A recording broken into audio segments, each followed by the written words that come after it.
오늘 예수사랑 큰빛 축제 시작하는 날입니다. 이날에 함께 하신 우리 교회 여러분 모두에게 하나님의 은혜와 능력과 축복이 충만하시기를 주의 이름으로 축원합니다.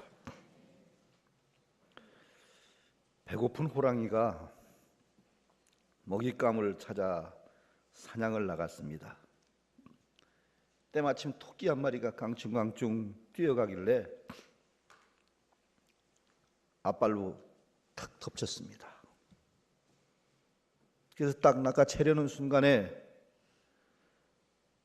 토끼가요 아주 날카로운 눈을 뜨고 호랑이를 째려보면서 앞발을 탁 칩니다. 이건 와 이 자식아. 이 호랑이가 깜짝 놀랐어요. 아니 이놈의 토끼가 어떻게 된 토끼길래 이렇게 배짱이 좋은가. 그리고는 토끼를 놔두고 도망을 쳤습니다. 호랑이가. 그 다음날 또 배가 고파가지고 또 호랑이가 먹이를 찾아 나섰는데 토끼 한 마리가 또 앞에서 깡충깡충 뛰어간단 말이죠. 그래서 앞발을 들어서 딱 잡으려고 그러는데 이 토끼가 딱 호랑이를 째려보면서 뭐라 그러느냐면 자식아 내가 어제 그 토끼야.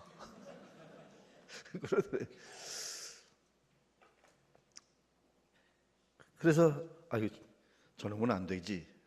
그리고는 다시 포기를 하고요. 다른 곳에 가서 토끼를 잡아야지. 그리고 다른 토끼를 찾아 나섰습니다. 가보니까 한 곳에 토끼들이 여러 마리들이 모여 있어요. 옳았구나. 그래서 이번엔 그 토끼들을 한꺼번에 탁 낚아채기 위해서 앞발을 번쩍 들었더니 그 토끼들이 다 쳐다보면서 씩 웃으면서 뭐라 그러는 거 아니? 야 이 자식아 소문 다 났어. 뭐 그러더랍니다. 그냥 누가 웃기기 위해서 지어낸 얘기일는지 모르지만 저는 이 얘기를 들으면서 오늘날 한국 교회가 생각이 났어요. 토끼 한 마리도 잡지 못하는 호랑이처럼 그렇게 우리가 세상을 살아가고 있는 것은 아닌가. 이 세상을 정복할 수 있는 그 호랑이보다 더 큰 권세와 능력을 주셨는데 문제에 사로잡혀 신음하며 오늘을 살아가고 있고 패배주의에 빠져서 세상을 비관하며 나약하게 살아가고 있는 것은 아닌지. 바로 이 호랑이의 이야기는 오늘날 한국교회와 한국교회 성도들의 이야기는 아닌지라는 겁니다.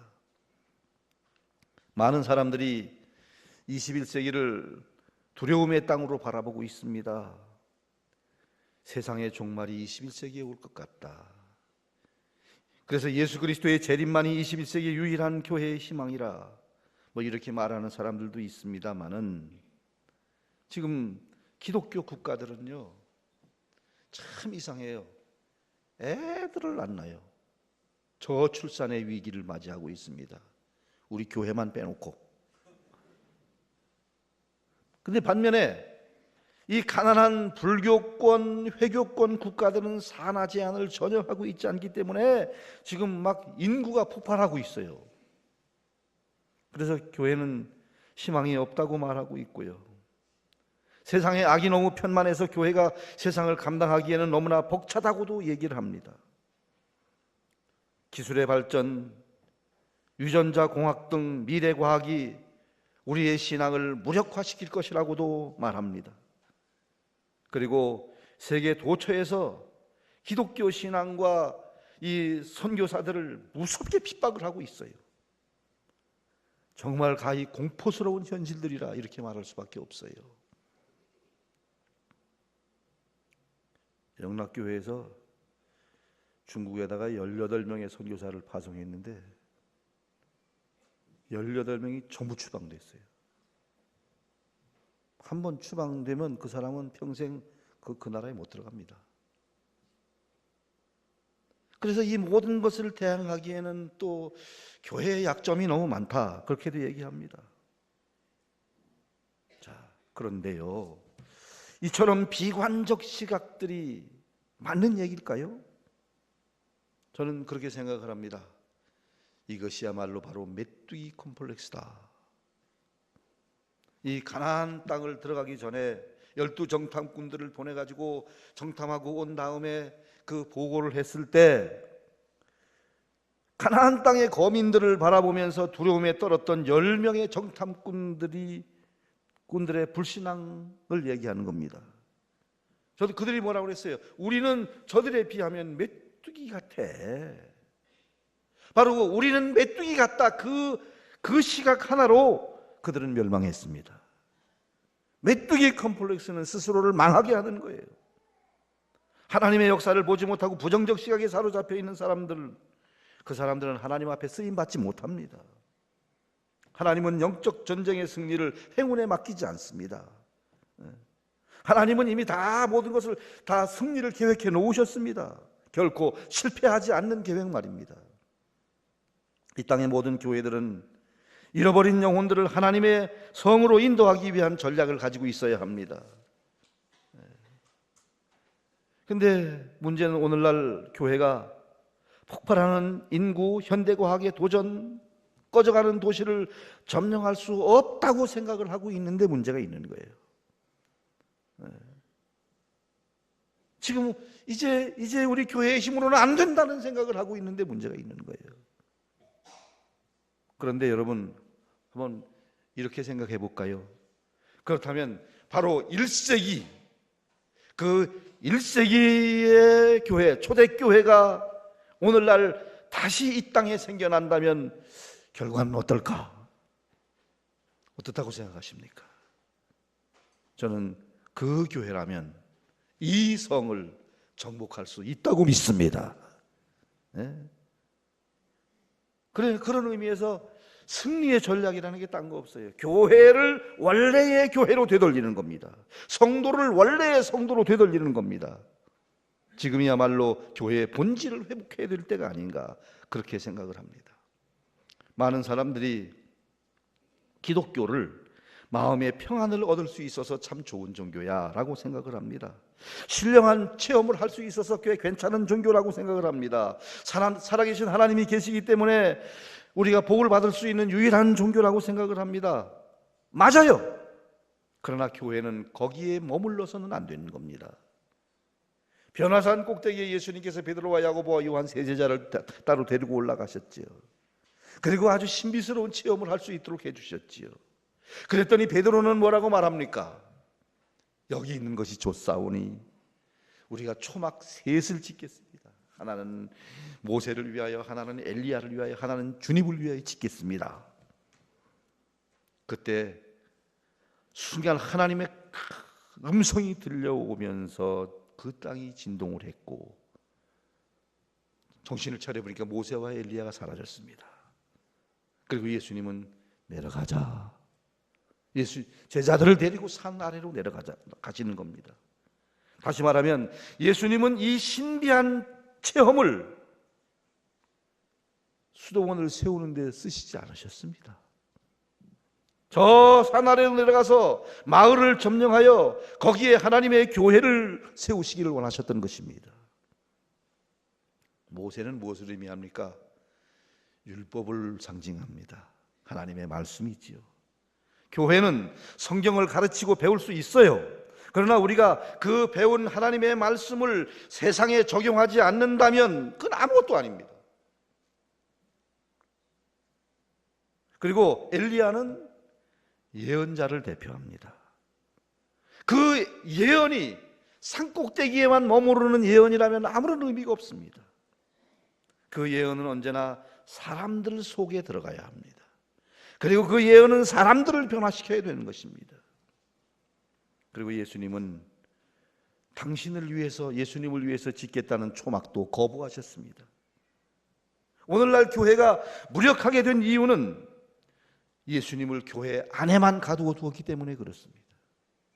오늘날 성도들도 보면 교회 안에서는 예수님을 잘 섬기는 것 같아요. 나가면 예수님 없는 것처럼 삽니다. 지난 몇백 년 동안 이 세계 교회는 초막 짓는 일에만 매달려 있었어요.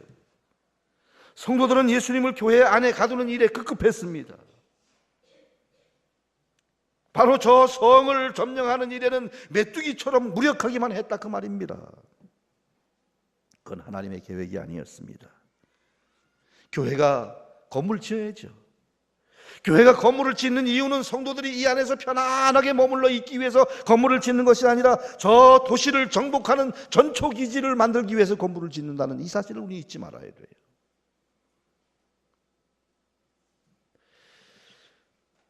여러분, 여호수아 오늘 5장과 6장을 다 읽고 싶었습니다만 시간 관계상 몇 절만 읽었는데, 여호수아 5장 1절에 하나님의 백성들이 요단강을 건넜다, 이 소문을 듣고 가나안 땅에 살았던 원주민들이 다 마음이 녹았고 정신을 잃었다고 말합니다. 이겁니다. 우리가 구원받았다는 사실, 우리가 하나님의 자녀가 되었다는 사실, 성령님이 우리와 함께 하신다는 사실, 그 사실로 이미 사탄의 세력은 마음이 녹은 거예요. 정신을 잃은 거예요. 우리에게 무슨 태산 같은 믿음이 필요한 것이 아닙니다. 예수를 구주로 믿는 이 겨자씨만한 믿음만 있으면 족합니다. 이미 그렇다면 우리에게 이미 권세가 있는 겁니다. 능력이 있는 겁니다. 많은 무기들이 주어진 것입니다. 저들은 우리의 밥이다. 무슨 세상에 부자라고 돈다발 들고 행세하는 사람들, 그 사람들을 바라보며 떨 필요가 없습니다. 우리는 세상을 바라보는 눈이 달라져야 합니다. 왜? 이 세상은 이미 다 하나님이 통치하는 세상이시거든요. 내가 선 곳은 거룩한 땅이니 네 발에 신을 벗어라. 그러니까 우리가 여기에 와서 예배 드릴 때만 이것만 하나님의 일이 아니고, 저 세상에 나가서 학교에 가면 학교에서, 회사에 가면 회사에서, 사업터에 가면 사업터를, 거기를 복음으로 정복하기 위해서 우리는 존재하는 그러한 성도들이다라는 것입니다. 거기서 그 일도 하나님의 일인 것입니다. 그래서 오늘 이 시대 교회들에게 하나님이 주신 명령이 뭡니까? 성을 정복하라, 여리고를 정복하라 라는 거 아닙니까? 자, 어떻게 이 성을 정복할 수가 있을까요? 아마 여호수아에게는 급한 마음이 있었을지 모르지요. 적의 공격에 대해서 교두보를 확보하자, 요단강을 건넌 여세를 몰아서 가나안 족속 중 한두 족속이라도 먼저 우리가 정복을 하자, 낭비할 시간이 없다. 일제히 전투태세, 나무를 꺾어 활을 만들고 녹슨 칼을 갈아라, 바위에 돌창을 문질러라, 일부 장정들은 여자와 아이들을 지켜라, 지금이야말로 가나안을 공격할 최고의 기회다, 돌겨 앞으로 라고 말하고 싶었겠죠. 그러나 하나님께서는 이상하게 그런 거 하기 전에 먼저 할례를 행하라 하고 명령을 합니다. 할례가 여러분 뭔지 아시죠? 이 얼마나 어처구니 없는 말입니까? 얼마나 황당한 명령입니까? 할례를 행해가지고 그냥 젊은 사람들 다 땅바닥에 드러누워 있으면 어떻게 합니까? 그런데 하나님의 대답은 이 말씀입니다. 도시를 정복하고 성을 정복하는 이 하나님의 군대의 능력은 인간적 자원이나 인간적 작전에 있는 것이 아니고 거룩성에 있느니라. 거룩성에 있느니라. 다시 말하면 너희들이 먼저 하나님의 백성답게 거룩해져야 승리할 수 있다는 거예요. 세상과 똑같아서는 승리할 수 없다는 겁니다. 그래서 할례가 딱 맞춰지자마자 5장 9절에 보면 애굽의 수치가 굴러갔다라고 말하고 있습니다. 이게 무슨 말씀이냐? 가나안에 들어왔다고 해서 무조건 하나님의 백성이 되는 게 아니고 애굽의 옛날 습관을 잘라버려야 되는 거예요. 그래야 하나님의 백성답게 살 수가 있다는 겁니다. 애굽의 노예 근성을 잘라내라. 인생의 잘못된 목표를 잘라버려라. 세상의 가치관과 세상 우선주의에 매여 살던 그러한 껍질들을 다 벗겨내라. 그래야 하나님의 일이 시작되는 것이다. 세상 가치관을 잘라내야 하나님 나라 가치관이라고 하는 새싹이 돋아난다라는 것입니다. 그래서 바로 이 성을 점령하는 것은 영토를 얻는 싸움 이전에 잘라내는 싸움입니다. 하나님의 사역을 방해하는 잘못된 우선순위와 이기적 야망을 잘라내야 됩니다. 영적 싸움의 신비가 여기 있습니다. 그 다음에 할례를 행한 후 이스라엘 백성들에게 유월절을 행하라 명령하셨습니다.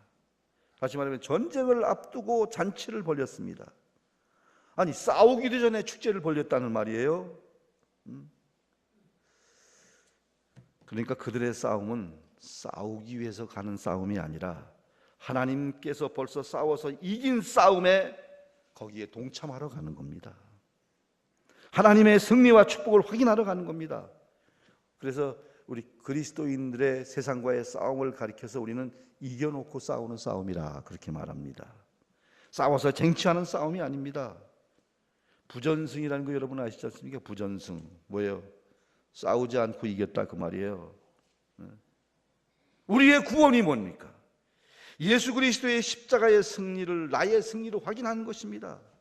주님이 내가 세상을 이겼노라, 주님께서 이기신 것을 거기에 내가 함께 참여하는 것입니다. 그래서 누가 성을 정복할 수 있느냐? 누가 세상을 구원해낼 수가 있느냐? 구원의 감격이 살아있는 사람, 예수님이라는 그 이름만 들어도 가슴이 벅차오르는 사람, 십자가를 바라만 보아도 눈물이 글썽글썽해질 수 있는 사람, 내가 하나님의 자녀가 되었다는 사실 때문에 감격하며 사는 그 사람이 바로 세상을 정복할 수가 있는 것입니다. 그때 그들에게 하나님께서 말씀하셨습니다. 여호와께서 이 성을 너희에게 주셨느니라. 이 성을 너희에게 주셨느니라. 그리스도인의 함성은 불신앙의 신음이 아니며 낙심한 심령들의 한숨소리가 아닙니다. 하나님의 교회가 소리를 지를 때, 구원의 감격과 함께 교회가 소리를 지를 때 안양 땅이 무너져 내리고 38선이 무너져 내리고 대한민국이 무너져 내리고 이제 그리스도의 복음 앞에 정복되게 될 것입니다. 그래서 이스라엘 백성들이 할례를 행하고 유월절을 기념했습니다. 그리고 이제 여호수아가 성 가까이 왔을 때, 그때 여호수아는 하나님의 군대 장관을 만나게 됩니다. 칼을 높이 빼어든 하나님의 군대 장관을 딱 보게 된 겁니다. 사실 그 전까지만 해도 여호수아의 심령은 근심이 있었을 거예요. 어떻게 해서 우리가 요단강을 건너오기는 했지만 이 가나안 땅에 들어와서 200만 명이나 되는 이 백성들을 혹시 이 땅에 들어와서 적군들에 의해서 몰살시키는 것은 아닌지, 사실 지도자인 여호수아는 불안한 거죠. 그리고 저 강력한 금성철벽 여리고성을 어떻게 정복할 수 있단 말인가? 저기에 정복하고 뿌리를 내리고 살 수가 있을까? 여러 가지의 염려가 여호수아의 마음속에서 교차되고 있었을 것입니다. 그런데 하나님의 군대 장관을 딱 만난 이후에는 그 모든 염려가 싹 사라집니다. 왜요? 아하, 이게 내가 염려할 일이 아니구나. 하나님께서 하시는 싸움이구나. 주께서 이루어 가시는구나. 그때 하나님의 음성이 여호수아에게 들려옵니다. 네가 선 곳은 거룩한 땅이니 그곳에서 신을 벗어라. 여호수아는 신을 벗으라고 하는 말의 의미를 잘 알고 있었습니다. 당시의 모든 자유인들은 다 신을 신었습니다. 그런데 종들은, 노예들은 신을 다 벗었습니다. 여호수아가 그때 뭘 깨달은 거예요? 아하, 내가 지휘관이 아니구나. 내가 사령관이 아니구나. 진짜 지휘관은 하나님이시고 진짜 사령관은 하나님이시구나. 이제는 그분이 나보고 신을 벗으라고 하는 말씀은 너는 내 말만 들으면 된다, 그런 말이구나. 그래서 이제 나는 그분의 뜻에 순종하기만 하면 되는구나. 그래서 나는 쫄병이다. 쫄병에게는 뭐 복종하는 것만 있는 거지요. 순종 외에는 아무것도 없는 거지요. 여호수아가 이 사실을 깨달은 거예요. 바로 이런 성을 정복하는 사람들은 발에 신을 벗는 사람들입니다. 자신의 권리를 포기할 줄 아는 사람들입니다. 그래서 그때부터 여호수아는 하나님이 하라는 대로 하는 겁니다. 하나님이 첫 번째 여리고성을 정복하기 위해서 시킨 일이 뭡니까? 백성들을 데리고 제사장 법궤 메고 앞세우고 성을 하루에 한 바퀴씩 돌아. 그리고 일곱째 날엔 7번 돌아. 여러분, 군사작전 치고는 너무 우습잖아요. 네? 이게 무슨 뭐 견학 나온 것도 아니고 소풍 나온 것도 아니고 지금 적군이 쌓아놓은 그 어마어마한 성을 돌라니. 그래서 아마 그때는 아무 말도 못하게 했거든요. 떠들지 마라. 만약에 말하라고 그랬으면 백성들이 돌면서 뭐라고 그랬겠어요. 야, 우리가 지금 이 성을 정복해야 되는데 왜 도냐? 우리가 돌았냐? 맨날 돌게? 뭐 이렇게 말하지 않았겠어요?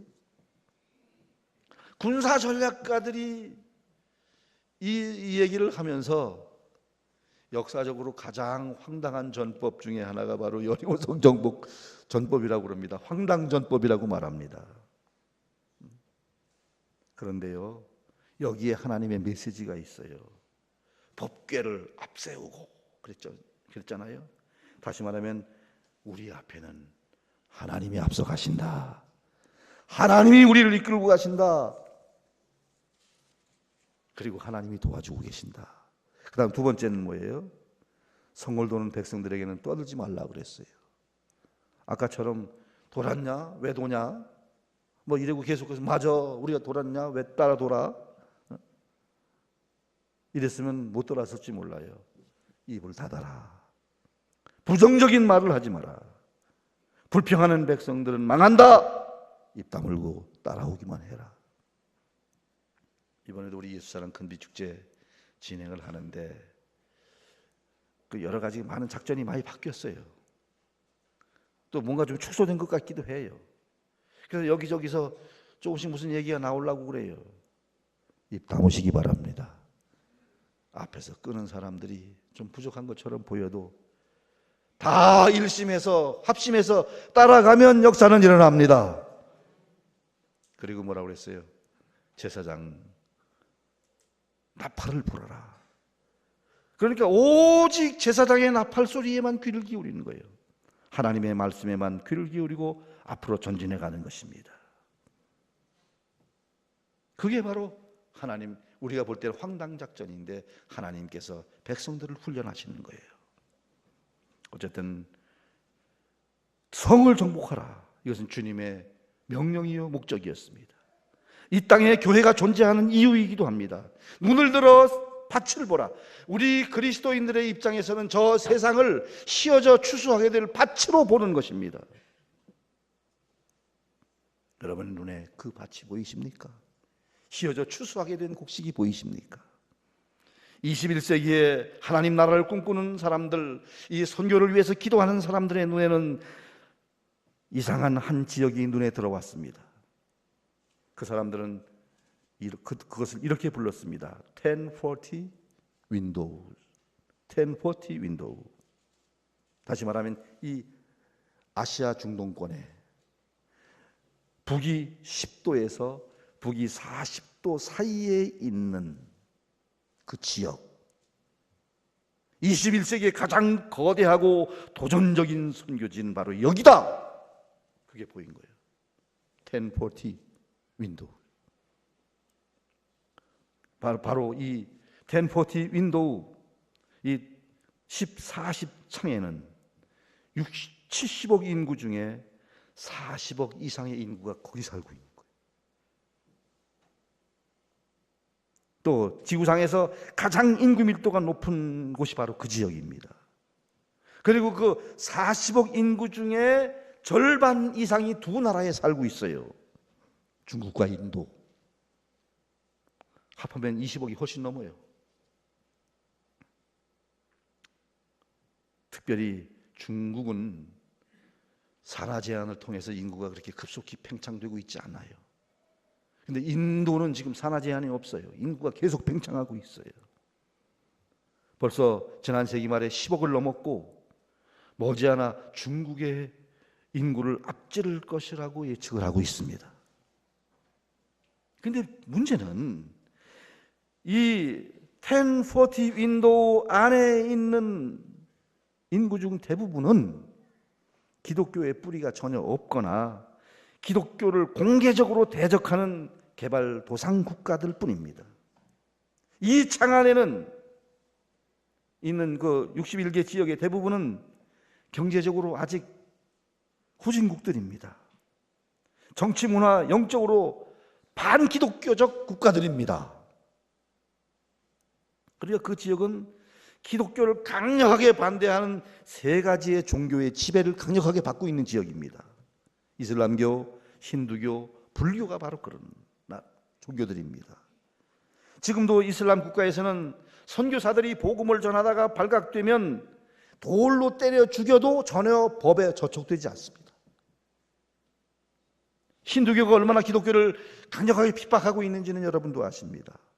불교는 약간 수동적이기는 하지만 반기독교적인 정치 세력과 혼합될 때는 무섭게 기독교를 핍박해오고 있습니다. 바로 그 지역에서 지금 인구가 계속 팽창하고 있다고 하는 거예요.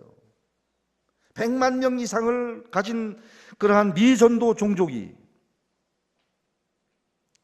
그 50개 대도시들이 모두 바로 이 윈도우 안에 있어요. 이 창 안에 있어요. 근데 또 하나 중요한 거는 이 1040 창에 속한 나라 중에 유일하게 기독교 국가는 우리 대한민국밖에 없어요. 엄밀하게 말하면 대한민국도 기독교 국가는 아니지요. 그런데 기독교가 발전된 나라가 대한민국밖에 없어요. 그러기에 이 1040 윈도우에 속한 한국교회가 다시 회복돼야, 한국교회가 힘을 내야 이 세계를 살려낼 수 있다라고 말합니다. 그런데요, 한국교회는 지난 20년 동안 침체의 늪에서 허우적거리고 있습니다. 한국교회와 함께 이 민족이 갈 길을 잃어버리고 방황하고 있습니다. 우리는 엎드려 눈물로 기도해야 됩니다. 하나님, 이 땅으로부터 촛대를 옮기지 마시옵소서. 하나님의 성령을 거두지 마시옵소서. 울며 기도해야 됩니다. 100년 전에 이 땅에 몰아불었던 그 성령의 불길이 다시 이 땅에 일어나게 하여 주옵소서. 사실 이 민족이요, 지난 5,000년 동안 짓밟히며 걸어왔잖아요. 여기서 매를 맞고 저기서 찢기며 허덕이며 얼마나 수많은 외적들의 침략을 받으면서 서럽게 살아왔습니까?